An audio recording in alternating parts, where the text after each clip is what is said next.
¡Váyanse al carajo, yanquis de mierda!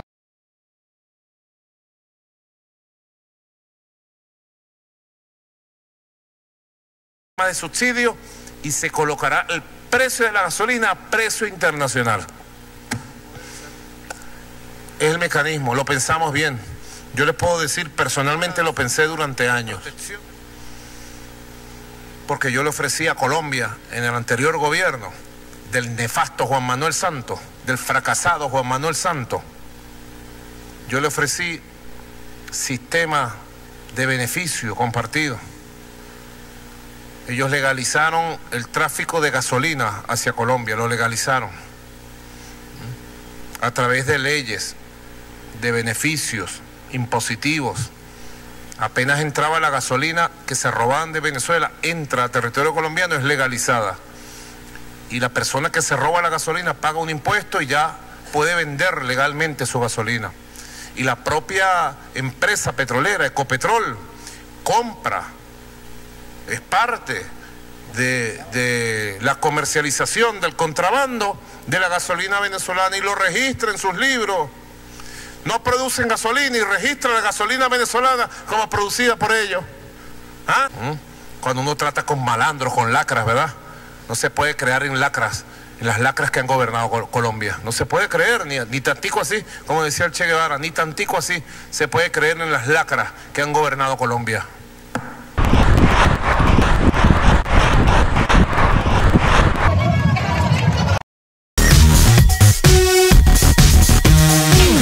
El viaje de este autobús de línea de Asturias ha quedado truncado de manera brutal contra el pilar de un viaducto en Áviles.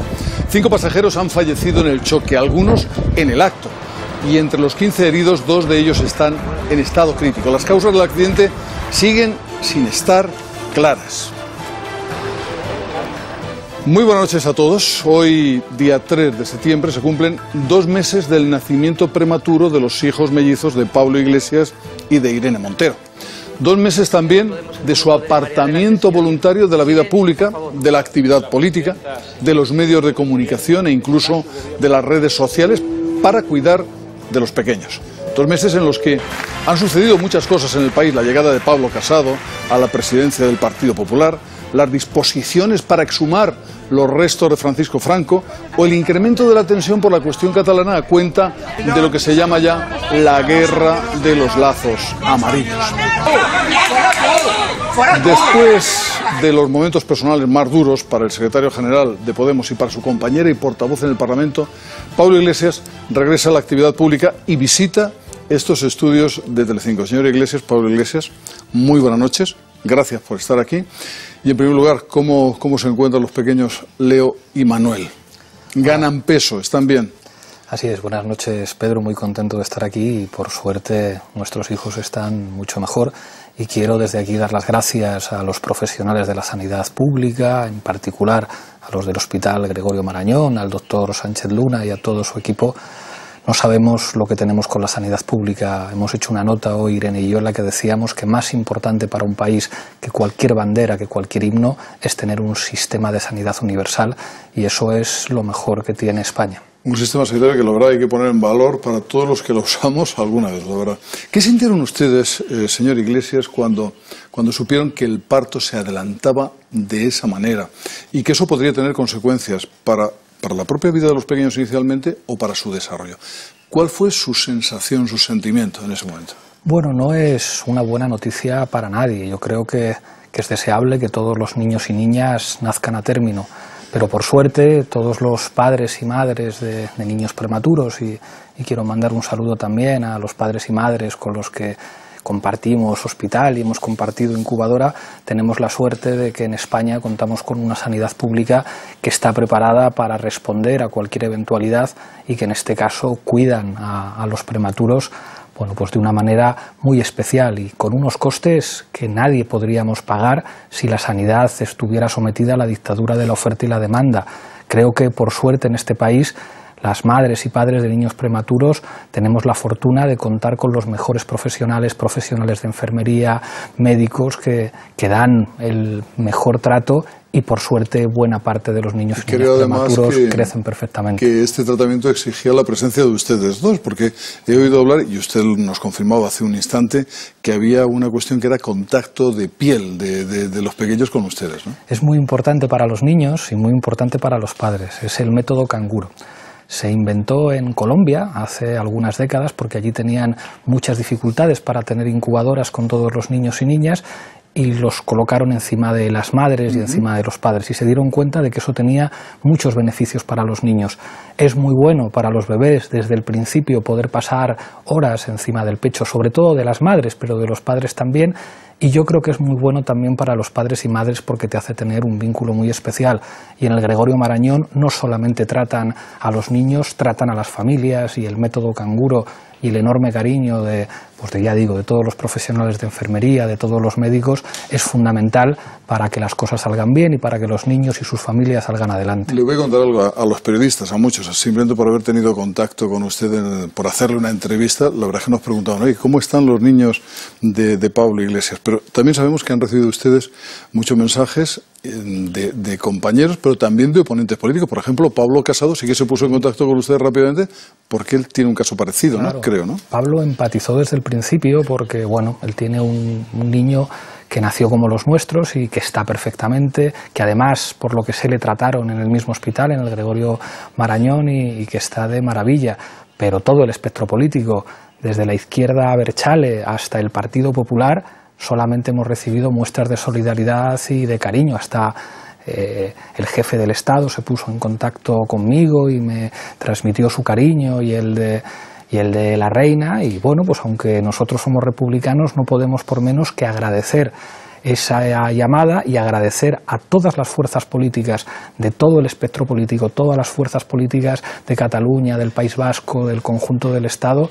Solamente hemos recibido palabras de cariño y solidaridad, y solamente puedo darles las gracias y pedirles que estemos todos comprometidos con lo mejor de nuestro país, que es la sanidad pública. Y creo además, aunque sea brevemente, que se da una extraña solidaridad entre los padres, madres que están allí, ¿no? Es como si fueran todos un equipo para salvar a todos los niños prematuros que hay en el lugar, ¿no? Totalmente. O sea, no quiero mencionar nombres por no comprometerles, pero bueno, y hemos estado con padres y madres, con niños que son compañeros de los nuestros allí.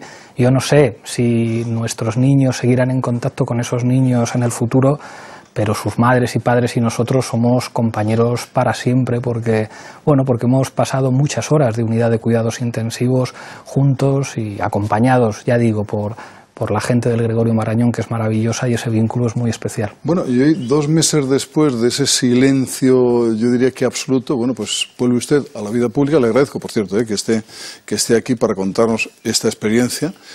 Y vuelve a la actividad pública. Esta mañana ha tenido la reunión de su comité ejecutivo, bueno, su comité ciudadano, para hablar de los proyectos de futuro.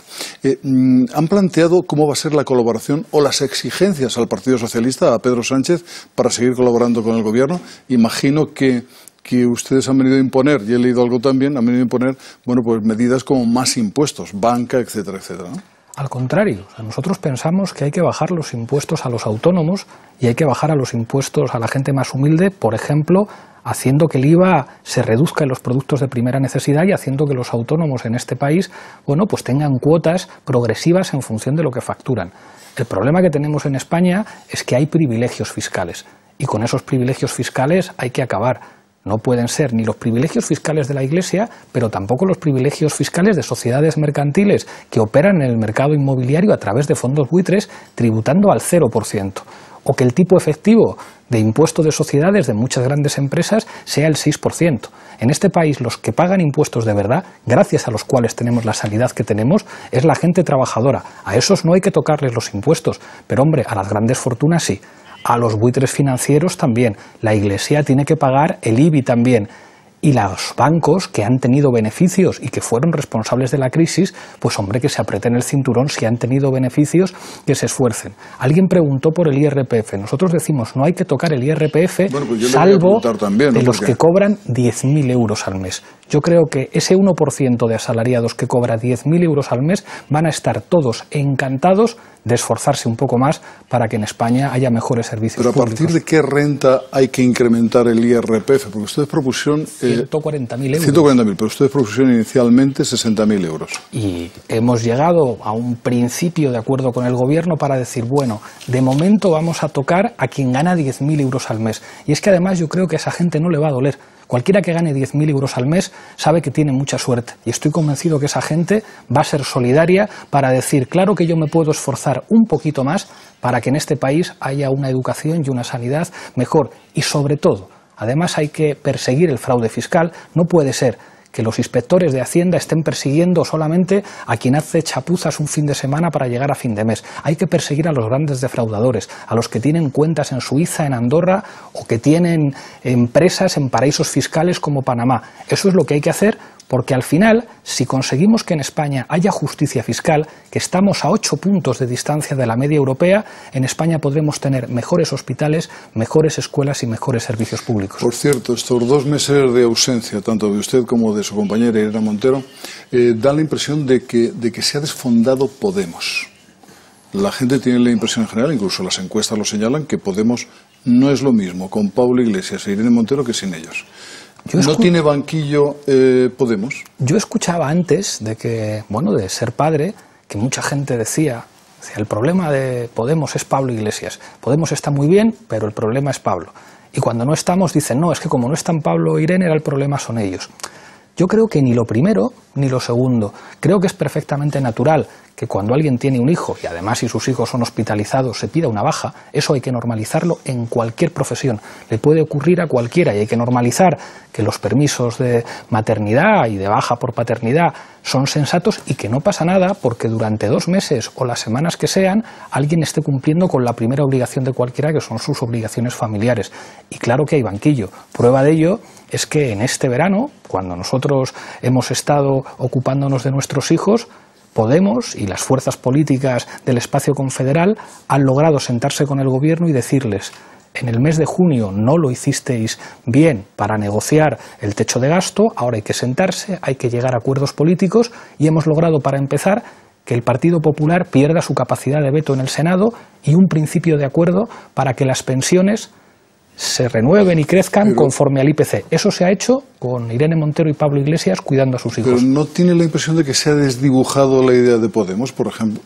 Creo que no. Creo que además en Podemos tenemos que acostumbrarnos a que nadie es imprescindible.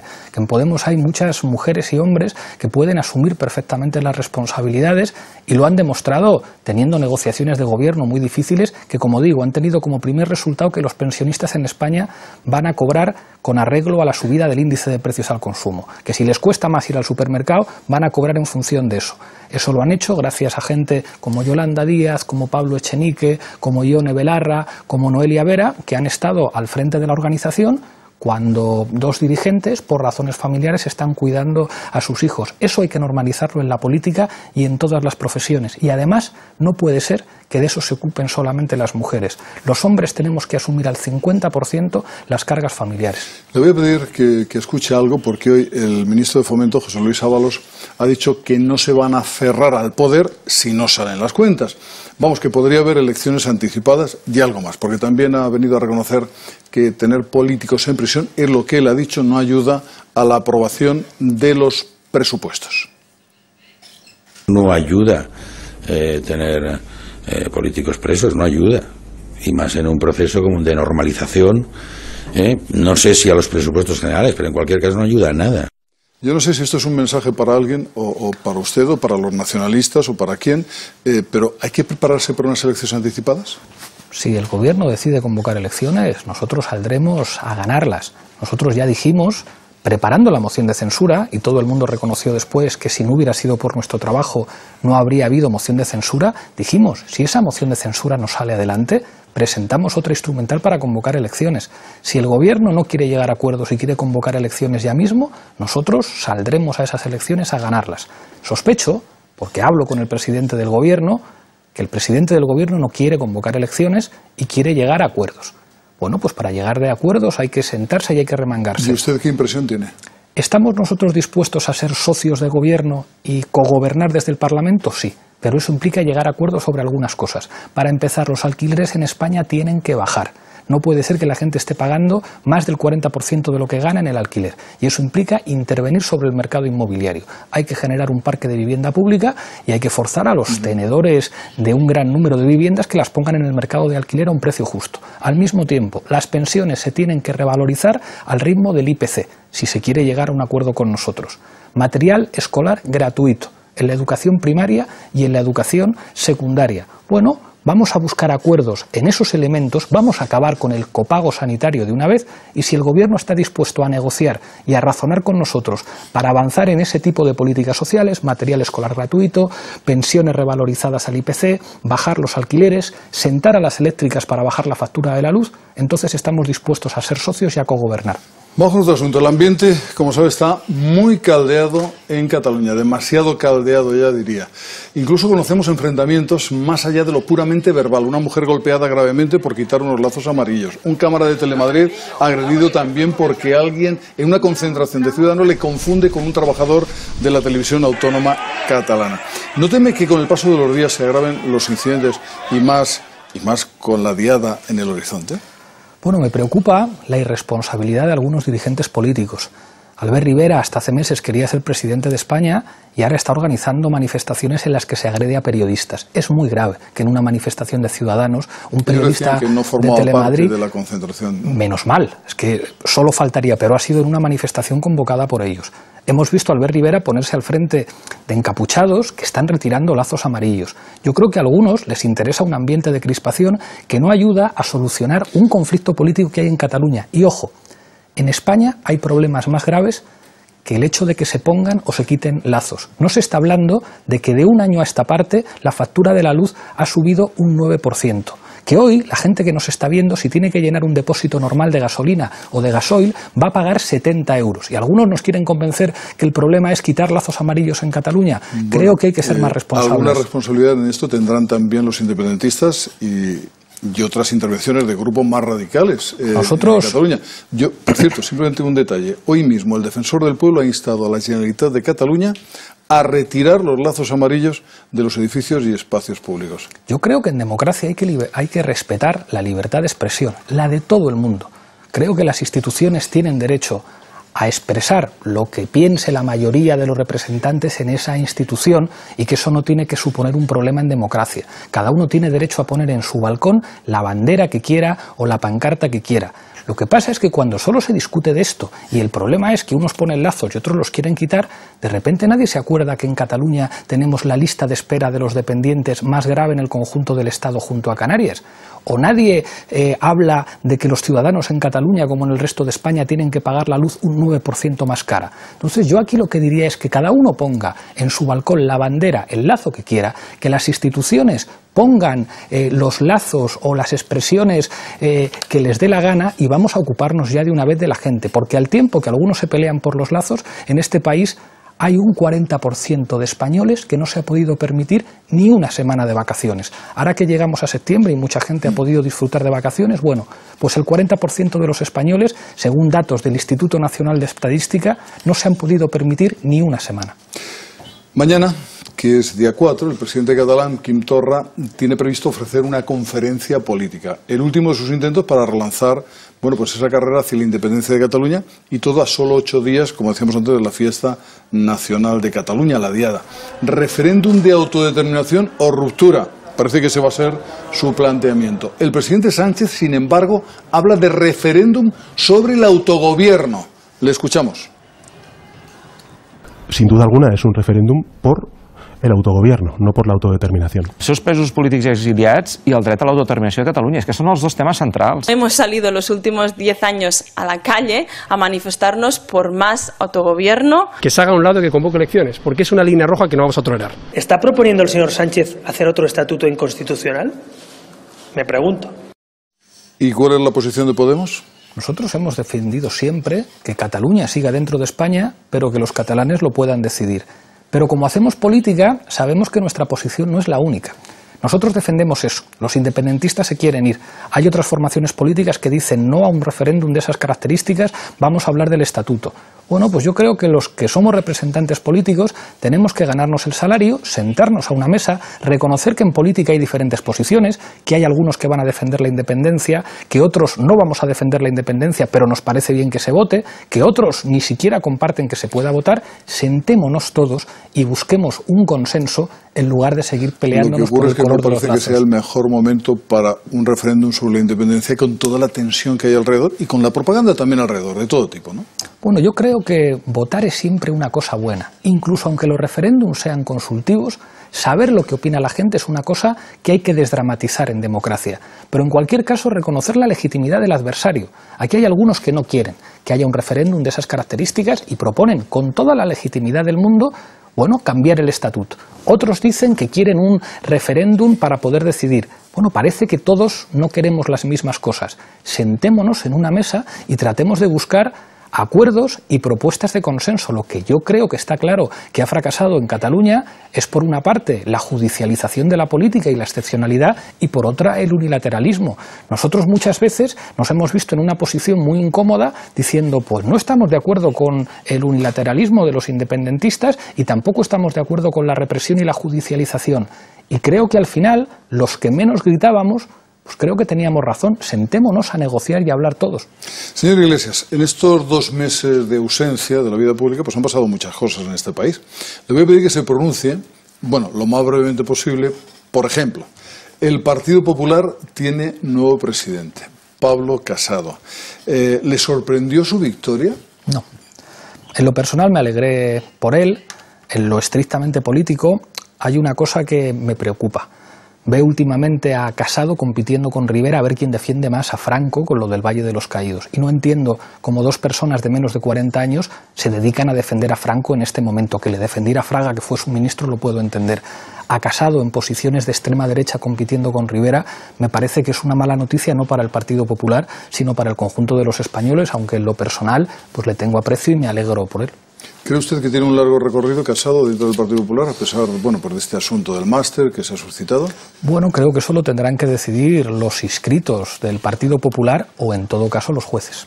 Mencionaba usted antes el asunto de la exhumación de los restos de Francisco Franco. Bueno, ¿cuál es su postura al respecto? No solo sobre la exhumación, que la conocemos perfectamente, que salgan de allí, pero ¿cuál es su postura sobre el futuro de los enterramientos que hay en el Valle de los Caídos y el futuro de la propia Basílica del Valle de los Caídos? Nosotros estamos muy satisfechos de que algunas cosas estén cambiando y que el Partido Socialista esté rectificando. El Partido Socialista ha gobernado más de 20 años en España y parece que hasta que no tiene que llegar a acuerdos con nosotros no se atrevía a hacer ciertas cosas. Hay algo que todos los demócratas entienden. En una democracia es una anomalía tener una sepultura de Estado a un dictador. Nadie se imaginaría una tumba de Estado a Mussolini en Italia o a Hitler en Alemania. Por lo tanto, eso no puede haberlo. A partir de ahí, hablemos de políticas de memoria. El otro día hablé con Pedro Sánchez, que venía muy satisfecho de su viaje a América Latina, había estado en Chile y le gustó el Museo de la Memoria. Yo le hablé del Parque de la Memoria en Argentina, de infausto recuerdo para Mariano Rajoy, que hizo una rueda de prensa absurda allí, y creo que está bien que avancemos en políticas de memoria, pero ojo, no solamente para hablar de museos de la memoria. Hay que hablar también de tutela judicial efectiva para las víctimas del franquismo, que tienen derecho, bueno, a que las instituciones de justicia les protejan. Mientras estamos hablando aquí, un torturador como González Pacheco, como Billy el Niño, disfruta de una pensión extraordinaria y de medallas concedidas por el Ministerio del Interior. Hay que quitar las medallas a los torturadores y hay que sentarle en un tribunal para que sea juzgado. Eso son políticas de memoria, ojo, no para mirar al pasado, para mirar al futuro. A mí me gustaría poder enseñar a mis hijos el Valle de los Caídos y decirles, esto era un monumento al fascismo y debéis conocer lo que es el fascismo para que no se vuelva a repetir. Y me gustaría un país en el que en las escuelas se enseñara a los niños que en este país hubo luchadores por la libertad y también hubo aquellos aliados de Hitler y de Mussolini, y que construyamos una cultura democrática entre todos. ¿Cree que el presidente del gobierno, el presidente Sánchez, ha actuado de forma incongruente en relación con los inmigrantes? Por ejemplo, acogiendo y llamando, según algunos, después de que llegaran los del primer Aquarius, los inmigrantes, y luego sacando por la fuerza a quienes saltaron la valla de Ceuta. ¿Cree usted que es incongruente? Sí. Lo del Aquarius estuvo bien, pero ya algunos dijimos, ojo que los gestos no valen. Las devoluciones en caliente son ilegales, no porque lo diga yo, lo dijo el Tribunal Europeo de Derechos Humanos. Y el gobierno del señor Sánchez debe retirar el recurso que presentó el Partido Popular. Y luego sentido común. No se puede consentir que gente que está huyendo de la pobreza se ahogue en el mar. Y esa tarea no se puede delegar en las ONGs. El trabajo de Open Arms, de otras ONGs está muy bien, pero un Estado tiene la responsabilidad de salvar la vida a gente cuyo único delito es huir de la pobreza como haríamos todos. Y no se puede encarcelar a esa gente en los CIEs. Tiene que haber centros de acogida. Yo propuse a Pedro Sánchez ir juntos a visitar a un CIE y comprobar si eso es un centro de acogida o es una cárcel. Creo que un país serio tiene que apostar por vías legales para la emigración. Ojo, el Fondo Monetario Internacional, poco sospechoso de simpatizar con los derechos humanos, dice que o en España viene gente a trabajar o no se sostiene nuestro sistema social. Que en España están naciendo menos niños respecto a los ancianos que se mueren. Bueno, vías legales para la migración. En África hay una bomba demográfica en este momento, ¿eh? Bueno, pero eso que se ha dicho de que hay un efecto llamada es falso. No, en nuestros países creo que podemos hacer políticas más serias, que se puedan pedir asilo en las embajadas y en los consulados, vías legales para emigrar y, por supuesto, respeto de los derechos humanos y asistir a la gente que puede morir en el mar. Una pregunta más. Venezuela tenía que salir en esta entrevista. Estamos viendo la salida masiva de ciudadanos. No se trata de ciudadanos con un gran poder adquisitivo, en este caso son ciudadanos que simplemente huyen de una situación de pobreza, de no poder tener bienes ni alimentos. ¿Es Maduro un líder defendible en este momento? Yo en esto comparto en general lo que dice José Luis Rodríguez Zapatero, que creo que está actuando con una enorme responsabilidad como expresidente diciendo: nosotros no tenemos que decir a los venezolanos qué tienen que votar, si tienen que votar a Maduro o tienen que votar a los líderes de la Mesa de Unidad Democrática en Venezuela. Nosotros tenemos que contribuir a que haya consenso, a que haya normalidad institucional y a que haya un respeto por las instituciones en cualquier país amigo y en especial países hermanos como son los países latinoamericanos. Yo en esto no voy a entrar, digamos, en la dinámica de convertir Venezuela en un asunto de política española. Creo que el presidente Zapatero, que no es de mi partido, está demostrando una actitud ejemplar a la hora de ayudar a que haya concordia y diálogo. Pero la situación es dramática, la que se está viendo, muy dramática, ¿no? Lo es. Sí. Como lo es en otros países de América Latina, ojo. Todos estamos viendo lo que ocurre en Brasil, hemos visto cómo al candidato que según todas las encuestas arrasaría en las elecciones, le han prohibido presentarse a las elecciones después de que dieran un golpe de Estado contra Dilma Rousseff, y parece que algunos no quieren hablar de Brasil, no quieren hablar de Colombia, no quieren hablar de lo que ocurre en otros lugares de América Latina, que nos tiene que preocupar a todos. Señor Iglesias, de nuevo, gracias por haber venido, gracias por las explicaciones que ha dado y gracias por confiarnos lo que ha ocurrido con sus hijos a lo largo de todo este tiempo. Lo que le deseo es que formen cuanto antes una familia feliz. Gracias de corazón, Pedro. Hasta pronto. Un abrazo, gracias. El otro asunto de... Cuando uno trata con malandros, con lacras, ¿verdad? No se puede creer en lacras, en las lacras que han gobernado Colombia. No se puede creer, ni tantico así, como decía el Che Guevara, ni tantico así se puede creer en las lacras que han gobernado Colombia.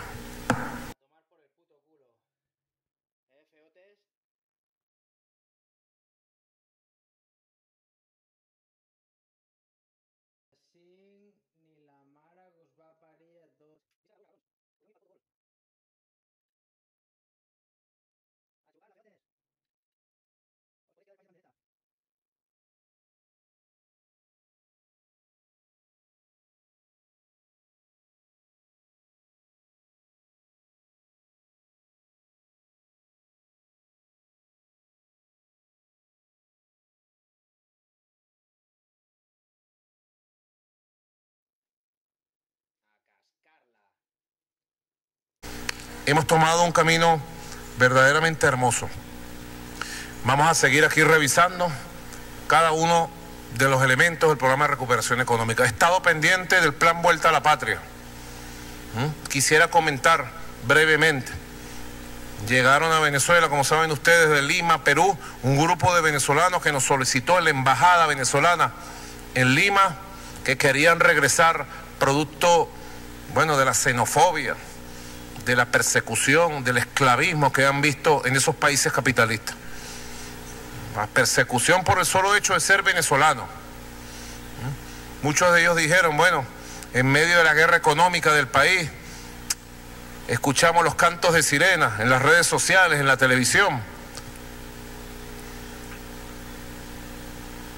Y nos fuimos a probar suerte. Yo siento a veces dolor por venezolanos y venezolanas que actuaron de esa manera. Siento una solidaridad y un dolor. Porque algunos de ellos vendieron la casa, vendieron el carro, vendieron todo. Y se fueron y perdieron todo. Y ahora le dicen a su patria, Venezuela, queremos regresar. Y yo le digo a esos venezolanos, vengan, bienvenidos, aquí están mis brazos, los abrazo nuevamente, vengan a Venezuela, vuelvan a la patria. Aquí estamos, nosotros los venezolanos, con nuestro corazón de bolivarianos así, grande, grande. La patria les da la oportunidad de venir a trabajar, a prosperar con amor, sin discriminación, sin esclavismo, sin explotación, sin persecución. Han tomado el tema de la migración como una campaña, hoy lo denunciaba la vicepresidenta ejecutiva, una campaña de mentiras, falsedades, con números falsos. Venezuela es el tercer país receptor de migrantes de toda la América, tercer país. Y es el penúltimo país de donde salen migrantes. El primer país exportador de migrantes de América se llama Colombia. Miles de colombianos se van, todos los días se van a Venezuela, a Estados Unidos, a España, a Panamá, a Ecuador. Y pretende el gobierno colombiano tomar la bandera de una crisis de migrantes. Por favor, no tienen vergüenza, sinvergüenza que son ustedes, sinvergüenza. Claro que un grupo de venezolanos, producto de las guarimbas, de la violencia, de la agresión, del bloqueo financiero del gobierno de Estados Unidos, de los últimos 2 años, bueno, algunos quisieron probar suerte en el exterior. Y más del 90% están arrepentidos del grupo, que no pasa de 600.000 venezolanos que han salido en los últimos 2 años. Según cifras comprobables, certificadas, serias, y se han ido a probar suerte en una migración distinta a la que se conoce, por ejemplo, de Colombia. De Colombia recibimos nosotros aquí a los migrantes, o van para Estados Unidos, España, con una mano adelante y otra atrás, sin casa, sin carro, sin dinero, sin nada. El migrante venezolano que ha decidido irse vende por lo menos un carro, si lo tiene, porque lo tiene. Vende una casita, vende una propiedad y migra con dinero en la mano. El 90% de esos migrantes han migrado con dinero en la mano. Y en esos países, lamentablemente, se han encontrado sistemas capitalistas expoliadores que les han robado el dinerito y que los han llevado en muchos casos casi a una situación de esclavitud, como hemos visto los testimonios de venezolanas y venezolanos que están regresando. Ahora con el plan Vuelta a la Patria son miles que quieren regresar. Brazos abiertos, Venezuela, vengan a trabajar. Además tenemos el programa de recuperación económica y es un buen momento. Hoy vi algunos videos de la embajada de Lima, embajada venezolana en Lima, donde un grupo de ellos me hacía peticiones. Quiero compartirlos con ustedes en cadena nacional para que ustedes vean cómo se ha desatado una ola de regreso a la patria por parte de nuestros compatriotas que son maltratados y perseguidos en el exterior. ¿Están listos los videos? Vamos a ver video número 1, por favor. Adelante, video. Ella te va a explicar.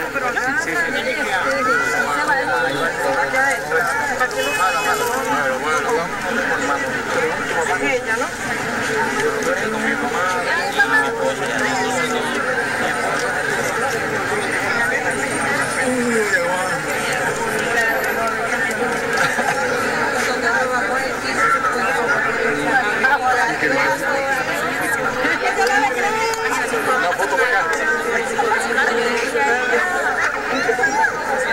Que sea urgente, urgente. Hola, ven ahí. Para que saque el presidente, para que saque ese avión rápido. Manda el avión, presidente, manda el avión que nos queremos ir, presidente. Me quiero ir. Ábrele, presidente. Venezuela. Derecho para Venezuela.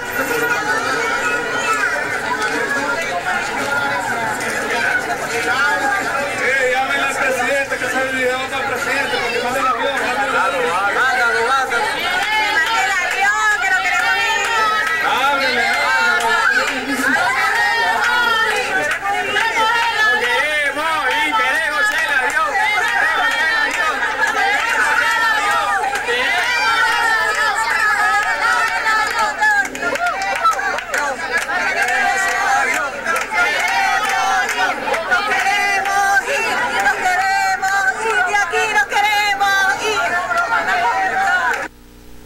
Comentando estas imágenes que a mí me conmueve, porque todos estos venezolanos son gente que tuvo un sueño.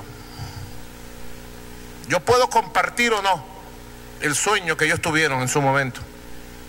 Si a mí me lo hubieran preguntado alguno de ellos, le hubiera dado mi opinión: quédate en tu patria, aquí trabajando. Vendrán tiempos mejores, como están llegando los tiempos mejores. Pero cada quien es dueño de su vida. Cada quien es dueño de su vida.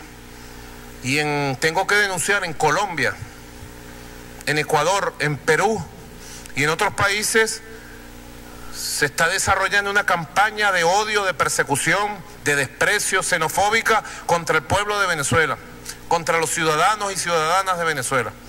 Esta campaña es encabezada por una campaña mundial de declaraciones de voceros del gobierno de Estados Unidos contra el pueblo de Venezuela, acusándonos de emigrar a otros lugares del mundo y creando un escándalo para justificar una política de intervención al país, a Venezuela. Pero le salió el tiro por la culata, porque los venezolanos tenemos dignidad. Y yo le digo a estos venezolanos, en Quito, en Lima, más allá, cuenten conmigo. He ordenado que se active en el plan Vuelta a la Patria un puente aéreo para traer a todos estos venezolanos que se han censado y quieren regresar a su terruño amado, a la tierra que vio nacer Antonio José de Sucre, a Simón Bolívar, a los libertadores de esta tierra y de esta patria grande, que es la tierra de los libertadores. Y es lo que las oligarquías que hacen la campaña en esos países no perdonan. La oligarquía limeña no perdona, que fue Bolívar y Antonio José de Sucre quien le dio la libertad al Perú. No lo han perdonado nunca. La oligarquía bogotana, santanderista, criminal y asesina no perdona, que fue Bolívar quien le dio el nombre a Colombia y le dio la dignidad. La oligarquía quiteña tampoco lo perdona. Aquí estamos los venezolanos, con la fuerza suficiente para levantarnos y para tender nuestra mano a nuestros compatriotas, tener nuestro cariño. Concentrémonos a trabajar, no dejemos que nos dispersen en nada. Concentrémonos en nuestro trabajo y hagamos bien las cosas. Yo le agradezco el apoyo a las grandes mayorías de venezolanos que en estas 3 semanas del programa de recuperación, crecimiento y prosperidad me han apoyado, nos han apoyado y están activos. Yo les digo, apenas estamos comenzando. La trayectoria es larga.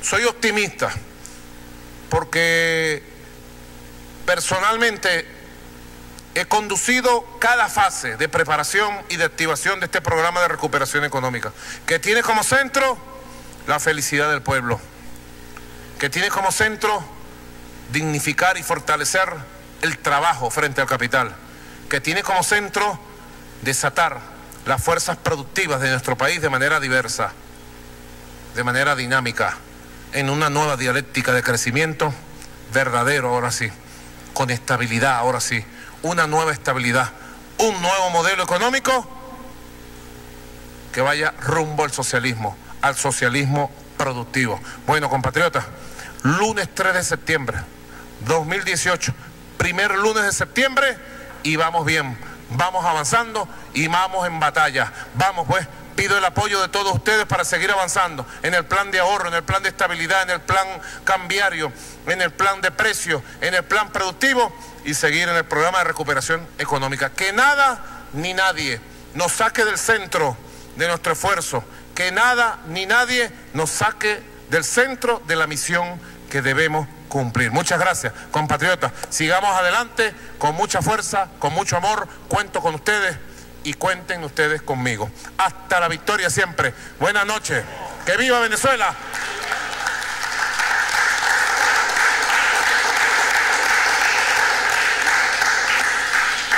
Una hora exacta.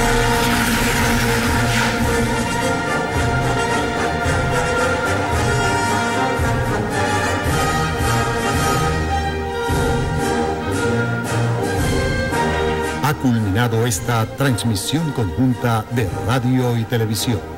Gracias por su atención. Sigamos haciendo patria.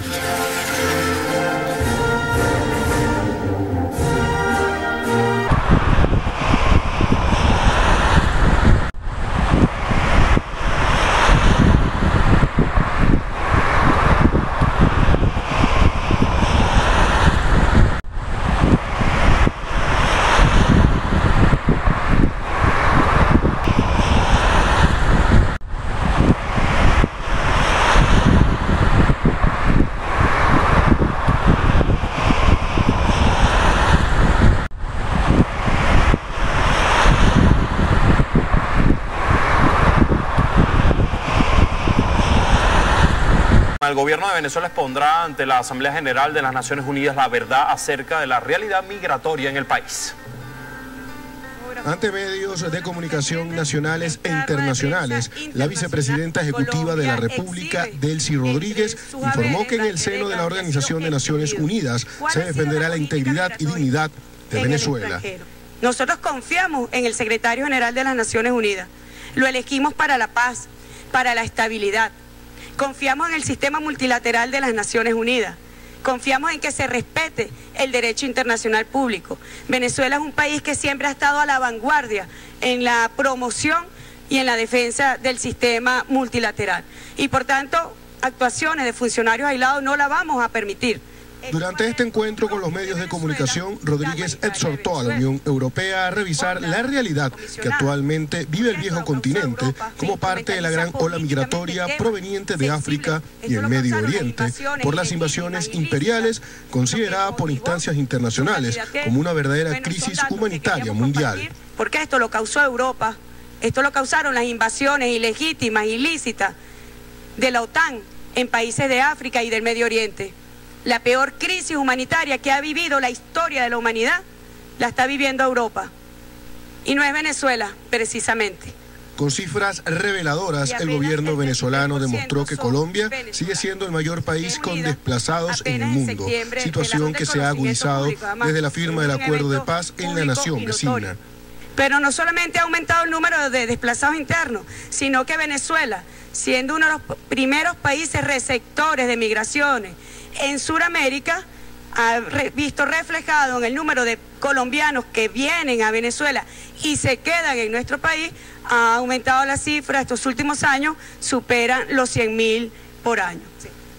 Según datos del Alto Comisionado para Refugiados de la ONU, Venezuela es el segundo país receptor de flujos migratorios en Sudamérica, acogiendo en su mayoría a ciudadanos colombianos.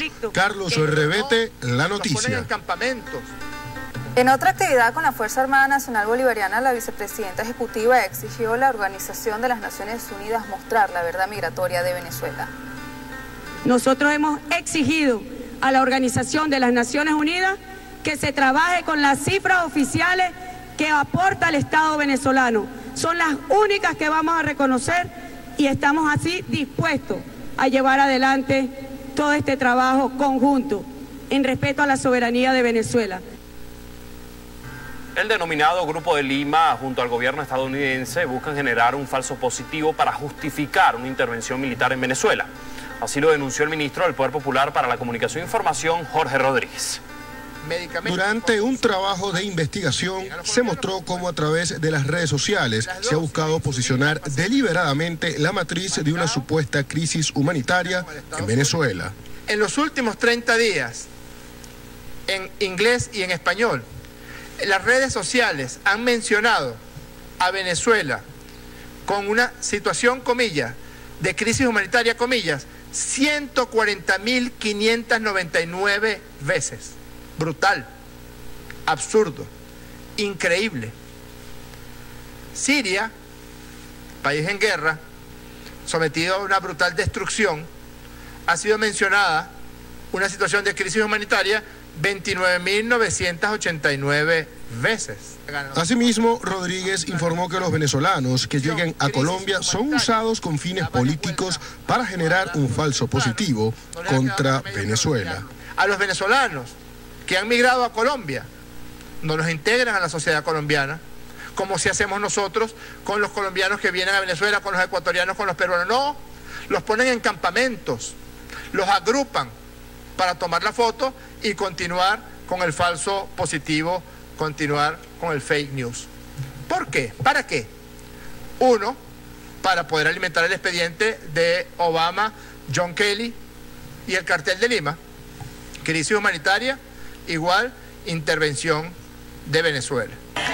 Imágenes como estas demuestran cómo el 88% de los venezolanos que emigraron a otros países de la región por diversas causas han manifestado ser víctimas del maltrato, razón por la cual piden volver a su país. En nuestra embajada, la embajada de Venezuela, en la ciudad de Lima, capital de Perú, venezolanos desesperados pidiendo ser repatriados. El Estado venezolano tiene previsto solicitar a los organismos multilaterales que tomen acciones contra países que han generado una campaña de xenofobia contra los venezolanos. Carlos Revete, La Noticia. La vicepresidenta ejecutiva de la República, Delcy Rodríguez, destacó que Colombia es el mayor productor de cocaína en el mundo, según cifras publicadas por la Organización de las Naciones Unidas. Quiero irme lo que costó el Plan Colombia para acabar supuestamente con la producción de cocaína en Colombia. Durante el Plan Colombia, Colombia recibió 16.940 millones de dólares. Quiero por favor la cifra de cómo ha aumentado la producción de cocaína en Colombia desde el año 2014 al año 2017, convirtiéndolo en el primer productor de cocaína en el mundo. Que se sepa, Venezuela es vecino del país que es el principal productor de cocaína en el mundo, según cifras de las Naciones Unidas y reconocidas por las autoridades del gobierno colombiano. Somos el segundo país de Sudamérica receptor de migración. Somos el país con menos migrantes voluntarios en nuestro continente, por encima de todo el Grupo de Lima. Bueno, Colombia ni hablar, Colombia es un campeón. Y el Partido Socialista Unido de Venezuela entra en fase de alerta tras los falsos positivos que se preparan desde la presidencia de Colombia concernientes a la migración venezolana. La directiva llama a no bajar la guardia y defender contra todo pronóstico la soberanía nacional.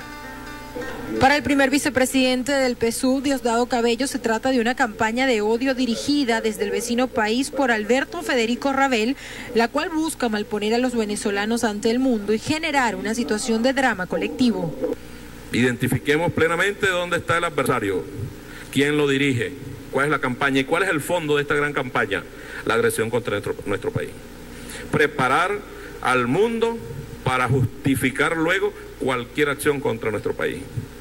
Una gran campaña tipo Hollywood para hacer ver que Venezuela es el malo de la película. Vienen ahora unas maniobras militares que nosotros debemos estar alertas al pueblo de Venezuela.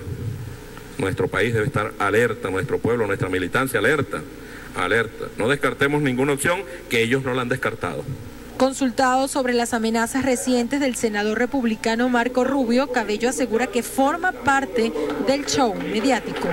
Porque él es parte de esta trama de narcotráfico mundial, él es parte de esta trama guerrerista mundial, él es parte de esta gran superproducción al estilo Hollywood por su odio a Venezuela. Aquí nadie le avisaron del dron, a nadie le avisaron, pero ellos sí sabían.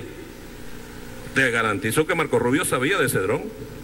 En otro tema, el primer vicepresidente de la Tolda Roja lamentó la política errada de Mauricio Macri y comparó que mientras en Argentina el pueblo es víctima de recortes sociales, en Venezuela se han entregado más de 2.200.000 viviendas, 100% pensionados y salud y educación gratuita. Para una formación política permanente, se conoció que a partir de este lunes inician los círculos de estudio de la militancia del Partido Socialista Unido de Venezuela con la directiva del semanario 4F. Desde el Poliedro de Caracas, Gracia Casela, La Noticia. Y con esta información nos corresponde hacer una pausa, no se aparte, ya volvemos.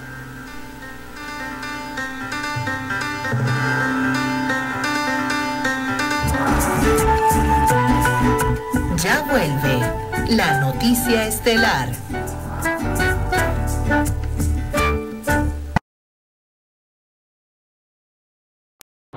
¿Pero no cree usted que la situación de Venezuela ha llegado a un límite que tiene que actuar la comunidad internacional?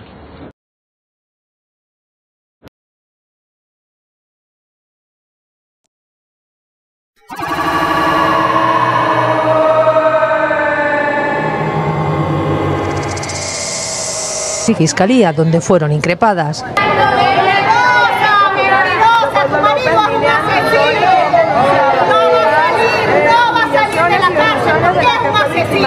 pasado domingo, durante la visita familiar a su... ¡Váyanse al carajo, yanquis de mierda!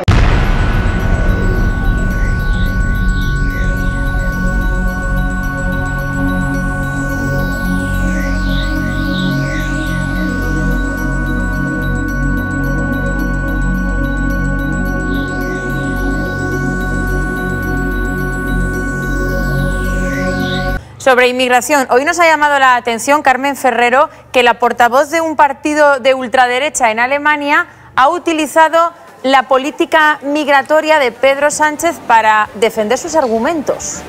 Sí, la expulsión de esos 116 subsaharianos la semana pasada ha servido de inspiración para este partido ultraderechista, Alternativa por Alemania. Con el fondo han confeccionado un cartel en el que en el fondo aparece la bandera de España, delante la foto de esta portavoz de este partido, donde celebran esa decisión que ha tomado España y además la ponen como ejemplo. Dice el texto del cartel: España nos muestra el camino, 116 delincuentes africanos expulsados de inmediato. Joan Coscubiola, para terminar muy rápido, ¿qué te parece la política migratoria del Gobierno? Bueno, como se ha puesto de manifiesto, creo que obedece al desconcierto de toda Europa. Es decir, en la medida en que la frontera con Grecia se ha bloqueado, en la medida en que Italia y Libia, esa vía de comunicación también se ha obturado, está claro que la inmigración que busca los caminos para llegar, y especialmente a través de las mafias, está en este momento reforzando la vía de las costas españolas, y eso ha situado al gobierno de Pedro Sánchez en una situación de debilidad y de desconcierto. La verdad es que no comparto esas decisiones. Me parece muy interesante una reflexión que hace 48 horas ha hecho Lucas en relación a lo que supone de desconcierto del conjunto de la Unión Europea y especialmente de la izquierda no tener una alternativa a esas políticas de seguridad. Me hicieron prácticamente la misma pregunta en Colombia a propósito de la crisis migratoria que se está viviendo en Venezuela y acoger a aquellos que están huyendo precisamente de conflictos políticos como está ocurriendo ahora mismo en Nicaragua. Delicado el estado de salud de 12 niños en Vera que son atendidos en centros médicos de Ismina y Quibdó. Tienen enfermedades asociadas a la desnutrición. Otros 40 menores serán trasladados de los resguardos para ser atendidos. Sí, la condición de salud de estos menores, de estos 40 niños, es bastante grave. Por eso la Secretaría de Salud del departamento tomó la determinación de sacarlos de su resguardo y traerlos al municipio del Medio San Juan para que reciban pronta atención. Todos llegan en riesgo de perder la vida. Así reciben los médicos de Quibdó a los niños en Vera que llegan con problemas asociados a la desnutrición desde las comunidades indígenas en el litoral de San Juan. Ismina, Río Sucio y Medio San Juan. Y llegan donde nosotros y a veces se nos mueren el mismo día o al otro día porque llegan en pésimas condiciones. En las zonas en las que viven los alimentos son escasos, tan solo arroz y plátano hacen parte del precario menú con el que son alimentados los menores. Diarrea y vómito. Ve allá Ismina, está mucho enfermo los niños. A la fecha, 14 niños han fallecido, 12 más son atendidos en centros médicos de Quibdó de Ismina y en las próximas horas se espera que otro grupo de niños llegue desde el Medio San Juan para recibir atención. Ellos tienen aproximadamente 25 niños enfermos para un total casi de 40 niños.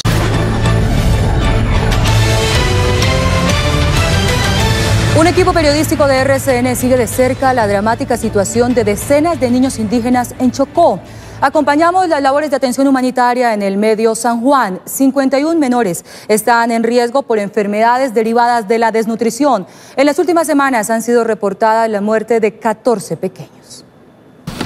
A la cabecera municipal del Medio San Juan llegaron 51 niños provenientes de los resguardos indígenas con síntomas asociados a la desnutrición. La situación es muy difícil, la alimentación para ellos, entonces pues el arroz, que es lo más fácil que consiguen, el agua panela, pues la alimentación es un poco grave.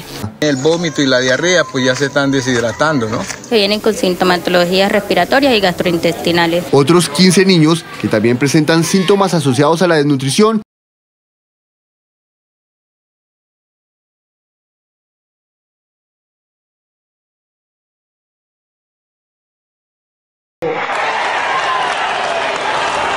Aquí hay un pueblo digno, yanquis de mierda.